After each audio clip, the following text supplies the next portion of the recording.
and former First Lady Carter. And they are such a powerful reminder that serving our country isn't limited to the office you hold. The Carters continue their work, making our country stronger every day, and we are grateful and honored for their friendship.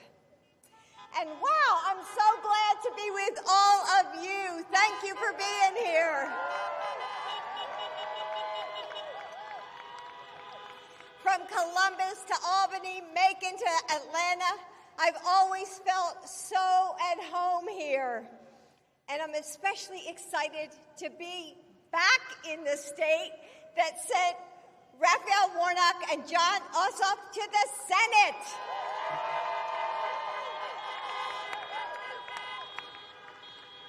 And you know, Georgia, we could not have passed the American Rescue Plan without you.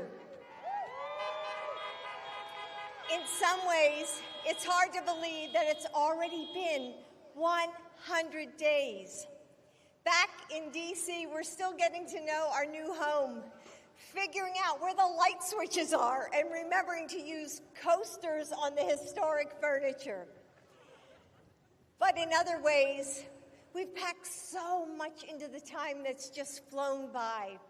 I've already traveled to schools and community colleges across the country, visited vaccine sites and military bases, and charted the course for our Joining Forces initiative. So thank you to all the military who are here. And that's just my office. Across the administration, we've made historic progress, all because of the historic leadership of my husband.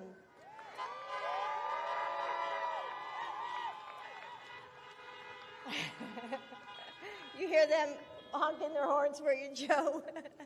And what drew me to Joe all those years ago was his fortitude. Beneath his kindness, his charm, and good humor was a man of action who always kept his promises, did the necessary work, and showed up when it mattered. And that's why I have always believed that he would be the president that we need. In the first 100 days of this administration, America is seeing the true character of the person that I have known for so long, whose heart is big enough to comfort the families of more than 500,000 lost, whose vision is ambitious enough to make the investment of a generation, whose determination is strong enough to bring Americans from all walks of life together, whose commitment is steadfast enough to not only keep his promises, but surpass them.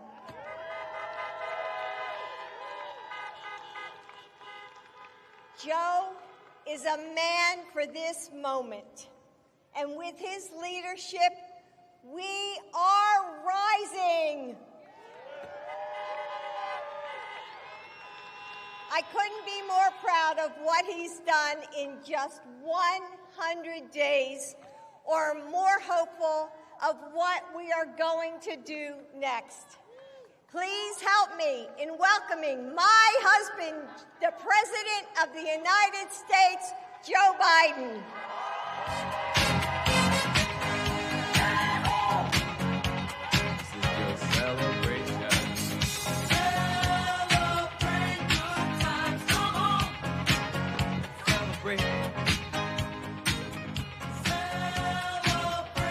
Hello, Georgia and the other county back there. I love you. A lot of folks out here tonight. Well, I'm ready to go home because she never says that to me at home. This is worth the trip hearing that. I am Jill's husband, is obvious to everybody.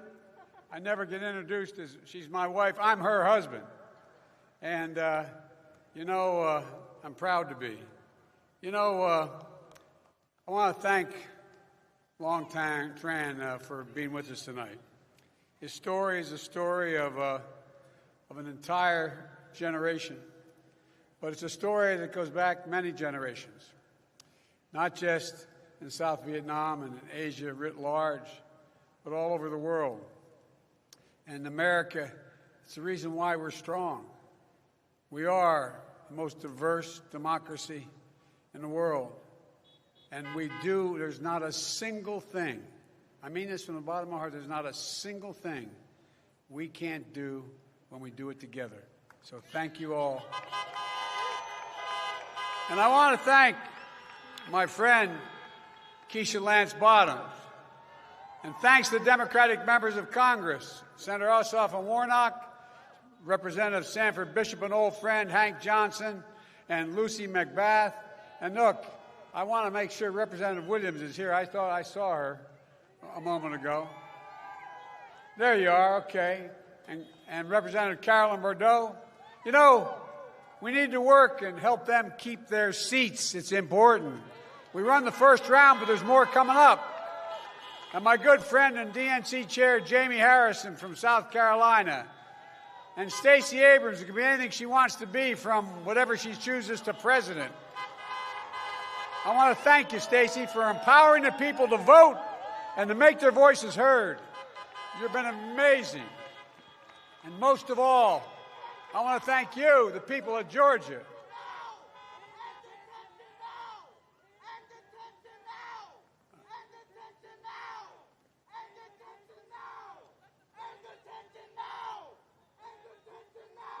We'll give you a microphone.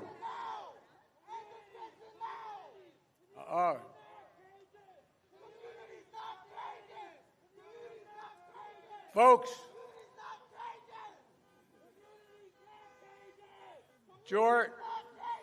Georgia was 100 days ago today when I was inaugurated on the steps of the United States Capitol to be your president. And I was looking forward to coming back and seeing these guys.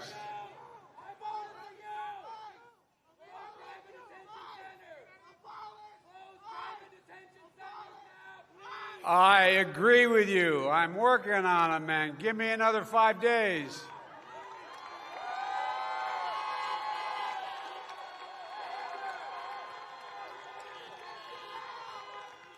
Folks, y'all know what they're talking about. There should be no private prisons, period. None, period. That's what they're talking about. Private detention centers. They should not exist. And we are working to close all of them. So, folks, look.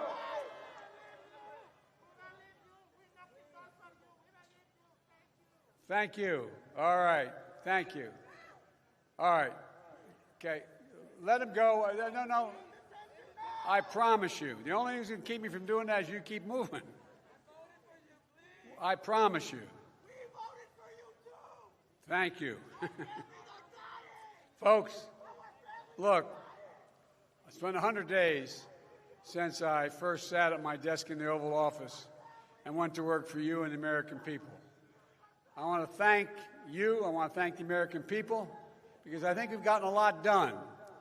I promised, even before I was sworn in, that I would get, in my first 100 days, 100 million COVID vaccine shots in people's arms. We've lost over 550,000 Americans. Well, we delivered over 220 million COVID shots in the first 100 days. We've vastly expanded access. We've got 100 million doses of vaccine, enough for every single American. And we've done it by getting vaccines to some 40,000 pharmacies across the country, 700 community centers. And now everyone over the age of 16 is now eligible to get vaccinated right away. So please do it. Get vaccinated now. Now. And we promise to deliver emergency relief to the millions of Americans who are in financial distress, and I might add, through no fault of their own. So we got out $1,400 checks to the American people, and we kept that promise. 85% of the households in America have gotten those checks. We've already sent out more than 160 million checks out the door.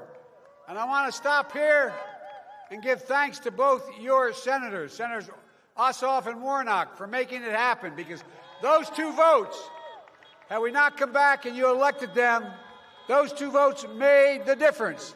It passed by a single vote.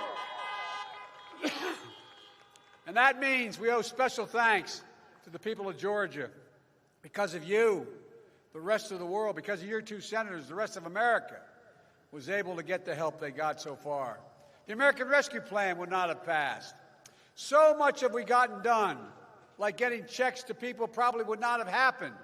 So if you ever wonder if elections make a difference, just remember what you did here in Georgia when you elected Ossoff and Warnock. You began to change the environment. And look, because of you, we passed one of the most consequential rescue bills in American history. So what did you do? What did you do with your vote here in Georgia? Well, you changed America. You began to change America. And you're helping us prove that democracy can still deliver for the people. Look, I want to thank you for all of that. All of America wants to thank you, because here's what we mean by delivering for the people. We created, in the first 100 days, 1,300,000 new jobs.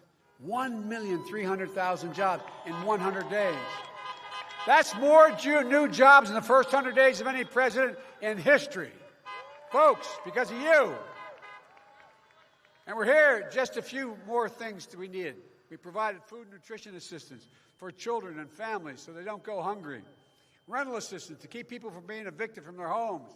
Loans to small businesses like Long to keep them open and people employed. And we made Georgia eligible to expand Medicaid, which means another 500,000 Georgians can be covered. Excuse me. Folks, health care should be a right, not a privilege in America. And here's the thing I'm most proud of. We are on track to cut child poverty in half this year by having passed the child tax credit. In half. But as much as we've done, we've got a lot more to do. That's why I proposed the American Jobs Plan. It's a once-in-a-generation investment in America. It's the biggest jobs plan in this country since World War II. And here's what it does. It creates jobs rebuilding and modernizing our roads, our highways, our bridges, our ports, our airports. It will provide clean drinking water for every American. There are 10 million homes in America. And there are 400,000 schools and daycare centers that have lead pipes where drinking the water is a danger. We're going to replace 100% of those nation's lead pipes and service lines so every child can have a turn at the faucet and know what they're drinking is clean water. Folks, we're going to provide reliable high-speed internet everywhere in America, including rural America. 15% of Georgia households do not have internet at all. We're going to change that. And those infrastructure projects are going to create millions of good-paying jobs just installing them. We also know that 2 million women have dropped out of the workforce during this pandemic. 2 million because too often they have to choose between whether or not they can get care for their child and their family or go to work. In the 21st century, infrastructure isn't just steel and concrete, it's people. And it's time we start paying people who come to our homes and care for people that love them and going to take care of them. And folks, when a lot of people talk about climate, they forget to mention the most important word. I made a promise when I was down here running that I would, in fact, immediately rejoin the Paris Climate Accord on day one, which we did, and I would have, in the first 100 days, a climate summit here in America, inviting all the world's polluters and all the world's emitters, including the biggest nations in the world. And they came, everyone from Russia to China, to the European Union, to India, all of them. And you know what? What came across? Every single one of those countries, whether they're going to meet their obligations or not, is finally understanding that taking care of saving the planet is going to create millions of good-paying jobs. Millions of good-paying jobs. We're going to put engineers and construction workers, electricians, electrical workers, building efficient buildings and homes. We're going to install 500,000 charging stations along the highways we're going to rebuild. And there's no reason why the blades for windmill turbines can't be built in Pittsburgh instead of Beijing. There's no reason. There's no reason that American workers can't lead the world in the production of electric vehicles and the batteries that propel them. We can do what we need to do in saving the planet and yet create millions of good-paying jobs. Folks, and with all the investments in the American Jobs Plan, here's what we're going to do. We're going to buy American. Let me explain what that means. You know, it's not a violation of any trade agreement.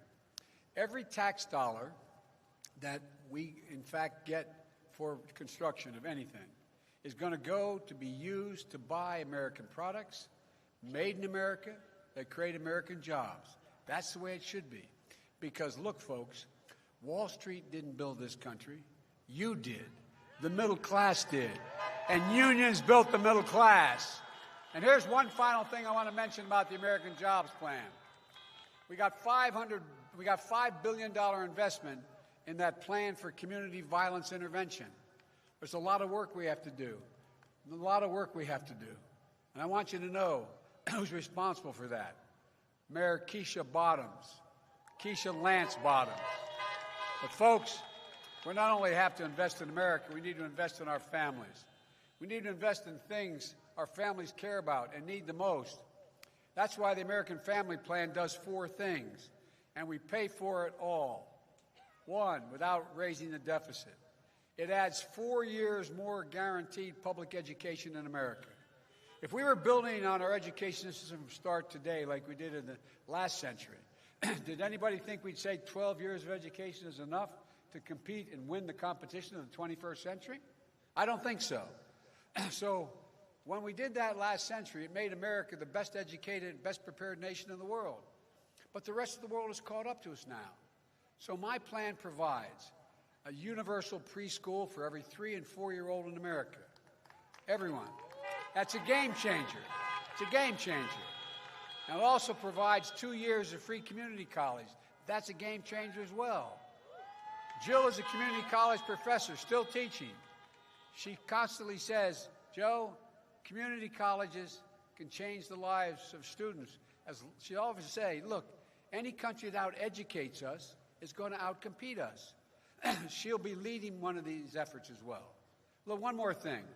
We've got some great historical black universities and colleges in Georgia. And we're going to be investing in them and increasing Pell Grants. They don't have all the money that comes from the large universities. But their students are as competent to do anything in the future as anyone else. But here's the deal. We're going to provide up to $47 billion over 10 years to increase their capacity to do everything but deal with, cybersecurity. All those things where the jobs of the future are. Second thing we're going to do, provide quality, affordable child care. I was a single dad for 5 years. When my wife and daughter got killed right after I got elected to the United States Senate as a 29-year-old kid, what happened was I was lucky. I had a daughter. I had 2 boys survive. My daughter and wife were killed, but my 2 boys survived. And fortunate for me, I had an incredible family. My sister, my brother, and my mother and father, they basically moved in and helped me raise my kids. Because although I was a senator, I was listed as the poorest senator in history, but not history, but in the years I was there, I couldn't afford the cost of daycare. I couldn't afford the cost of child care, but I had them. I don't know how I would have done it without them. So understand how important child care can be. Under my plan, most folks won't pay more than 7% of their income for child care as a max. And the folks who need it the most and can't afford it all won't have to spend a dime. That's important. And the third thing is the American Family Plan will finally provide up to 12 weeks of paid family and medical leave. No one should have to choose between a job and a paycheck or taking care of themselves, a loved one, a parent, or a spouse or a child. And fourth, the American Family Plan puts money directly into the pockets of millions of families. The American Rescue Plan, we passed a child credit. We're going to expand that child credit to families for another 5 years. Families with 2 kids, that will mean that as much as $7,200 will go into their pockets every year. Georgia, this is a tax cut for more than 2 million families in Georgia. We're cutting taxes for people by a tax credit. And we're going to lift more than 170,000 children out of poverty right here in America and cut child poverty this year in half. Folks, so how are we going to pay for all this? Well, with tax cuts for the middle class and working class families, how are we going to pay for that? Well, it's real simple. It's about time the very wealthy and corporations start paying their fair share. It's about time. As simple as that. And folks, I'm not going to bore you with the details, but I promise you, no one making under $400,000 a year is going to pay a single additional penny in tax. No one. As I said last night, the middle class and working people of this country are already paying enough in taxes. It's time for the richest 1% of Americans and corporate America to start to do their part. Let me just give you a simple fact. Last year, for example, 55 of our largest corporations in America paid $0 in federal tax. Zero. And they made $40 billion. Not a penny in tax. Folks, if in fact we had a minimum book tax for corporations, for the Fortune 500 companies, just a minimum tax of 15%, bet all you'd sign up for 15% tax right now. If in fact it was just 15%, we'd raise $230 billion. Pay for all this. So folks, I'm not trying to punish anyone.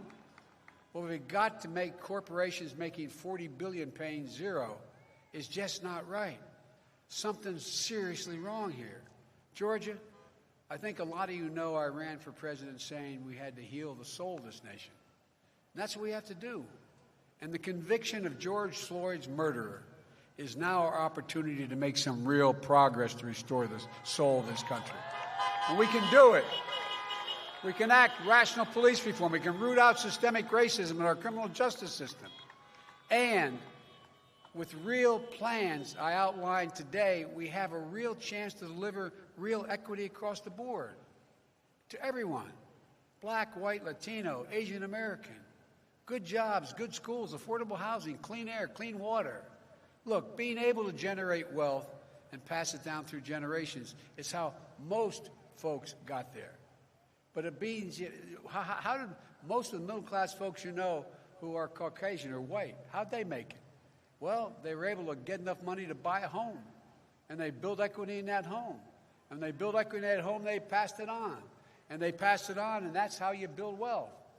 Well, we're going to make sure that African Americans, as well as make sure that Latinos and Asian Americans are able to build that kind of wealth.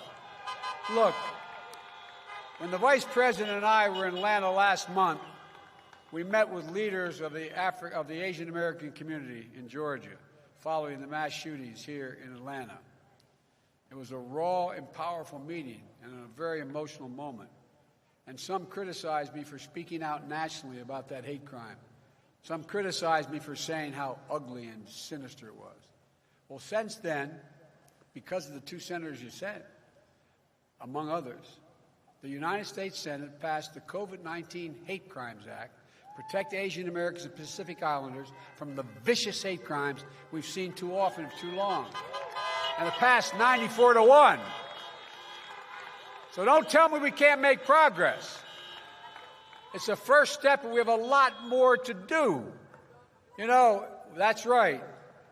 If we are to truly heal the soul of America, we need to project that sacred right and protect it to vote.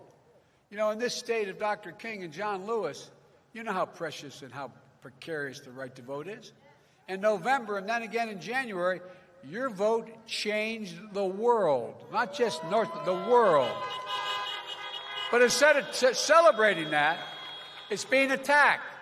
More people voted for president in 2020 than any time in American history, ever. And they did it in the middle of a pandemic. And you've seen what's happened here in Georgia with your state's laws. It's just wrong. And it's why we have to pass the voting rights protection laws coming through the Congress. Right now, H.R. 1 and the John Lewis Voting Rights Act both should be passed now. So, folks, it's only been 100 days, but I have to tell you, I've never been more optimistic about the future in America. America's on the move again. We're choosing hope over fear, truth over lies, light over darkness. And we're working. We're working again. We're dreaming again. We're discovering again. And we're leading the world again. And you're proving democracy can deliver for the people.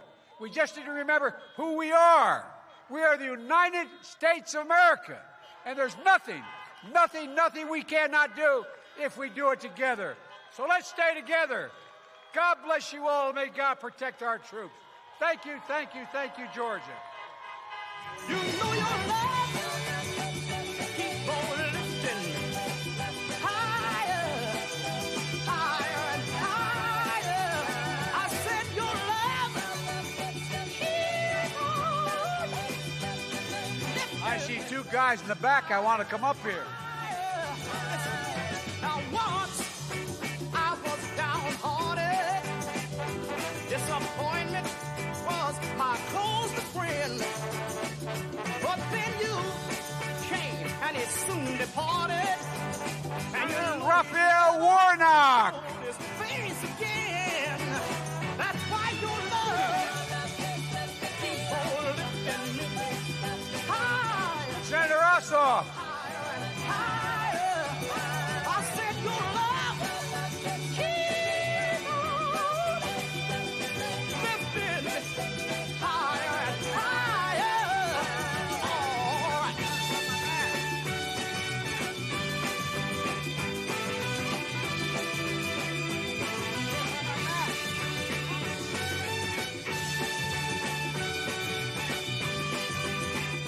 Looking for my mask. I'm in trouble. I'm so glad I finally found you. That's that one in a million, girl.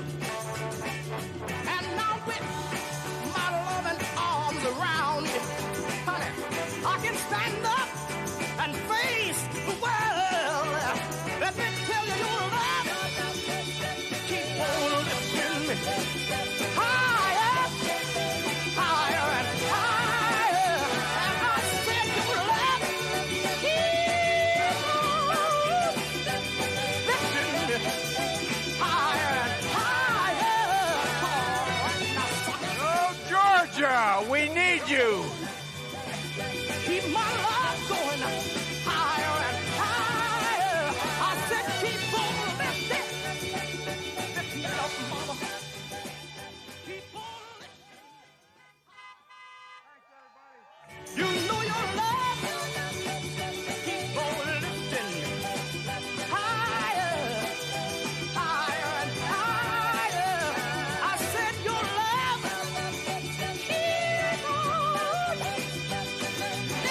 lifting higher and higher.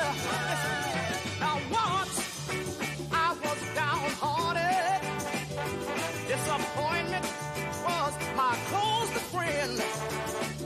But then you came and he soon departed. And you know he never showed his face again. That's why your